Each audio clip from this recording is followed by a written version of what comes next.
Друзья, приветствую вас на канале Словения с Хельга Вайт. И перед тем, как мы начнем обсуждать новости уходящей недели, призываю вас подписаться на мой канал, поставить лайк этому видео и поделиться своим ценным мнением в комментариях. В Европе сейчас обсуждается вопрос о снижении максимально допустимой скорости в городах с 50 км в час до 30 км в час. В славянских городах много улиц, которые уже ограничены 30 км в час, но, как правило, это маленькие улицы. В итальянском городе Болонья уже начали применять это ограничение. Посмотрим, как быстро Словения присоединится к этому правилу. Многие водители на дорогах сталкивались с такой ситуацией, а возможно, кто-то из вас так делает. Когда движущийся за тобой автомобиль не соблюдает дистанцию, очень близко прижимаясь к тебе, вынуждая уступить ему дорогу. Так вот, такой водитель в Швейцарии получил рекордно высокий штраф за несоблюдение дистанции в размере 104 тысяч евро. В Швейцарии штрафы не фиксированы, а зависят от доходов правонарушителей. Давайте посмотрим, как обстоят дела в Словении. Полиция предупреждает о правиле 2 секунд, которое предусмотрено законом. При скорости 100 км в час безопасная дистанция составляет не менее 56 метров, а при скорости 130 км в час не менее 72 метров. Наверняка на автобанах Словении вы замечали на асфальте нарисованные галочки. Между вами и движущимся перед вами автомобилем должно быть видно одновременно 2 галочки. Это и будет правильной дистанцией. В Словении за несоблюдение дистанции штраф составляет немного меньше, чем в Швейцарии, всего 200 евро. Но на тех участках дороги, где знаком указано, что вы обязаны соблюдать дистанцию, а вы ее не соблюдаете, штраф составляет 300 евро. И дополнительно водителю начисляется 3 штрафных точки.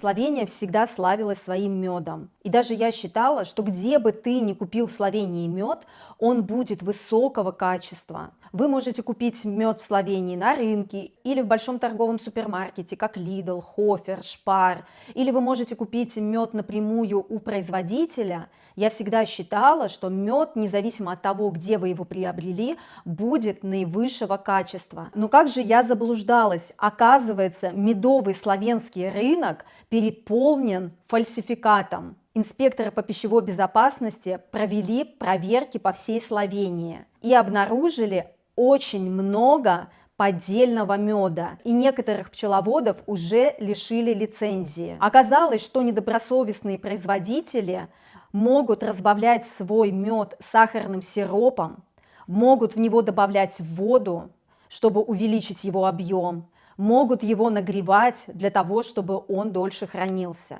И инспекторы уже обнаружили такой мед в крупных сетевых супермаркетах. Как же проверить мед на натуральность? Первый способ – взять ложку меда и капнуть ее в стакан с водой. И если мед растворится не сразу, то это означает, что мед, скорее всего, натуральный. Если же мед моментально растворяется, то это фальшивка. Второй способ – капнуть каплю меда себе на палец. И если мед натуральный, то он останется в виде капли. Если же фальшивка, то сразу же растечется. Третий способ – обратите внимание на мед, который вы купили месяц, 2 месяца или более месяцев назад. Натуральный мед должен кристаллизоваться. А если мед фальшивый, то он останется в неизменном виде. И самый интересный последний способ – взять незажженную спичку и обмакнуть ее в мед, а потом попробовать зажечь. Если мед натуральный, то спичка загорится. А если мед разбавлен сахарным сиропом или водой, то спичка не воспламенится. Словенские врачи провели успешно операцию в главном клиническом медицинском центре Любляны по трансплантации сердца 6-месячному младенцу, у которого было генетическое заболевание сердечной мышцы. Операция невероятно сложнейшая. По всей Европе ежегодно подобных операций по трансплантации сердца младенцам до 1 года проводится не более 5.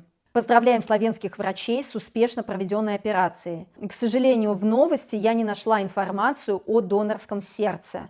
Кто же послужил донором для 6-месячного младенца?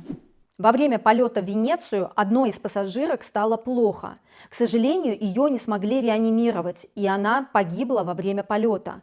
Рядом с ней сидела пожилая австралийская пара, которые были шокированы тем, что тело оставили сидеть рядом с ними в кресле до конца полета. Обычно в таких ситуациях тело должны убрать на свободное место, но, к сожалению, в этом самолете все места были заняты.